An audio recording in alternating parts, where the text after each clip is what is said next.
This is a true story from the Bible that comes from the book of Daniel, chapter 3. An invading army came into the land of Israel, and they captured the smartest and healthiest of the Israelites to use as servants for their new empire. Of those chosen, the king became impressed by 3 of the men and promoted them into places of authority in the kingdom.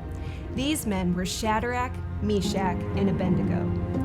These served as excellent leaders, but not everyone was pleased with them. They served and loved God.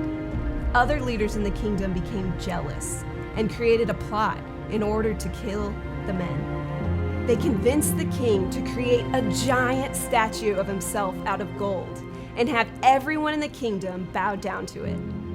They knew that because the men worshiped God, that they would never bow down to the statue and therefore be in big trouble. Shadrach, Meshach, and Abednego refused and stood up to the king because they knew the truth. Because of this, they were forced to enter a fiery furnace as punishment, but God was with them. Even though the furnace burned 700 times hotter than usual, not a single hair on their head was burned.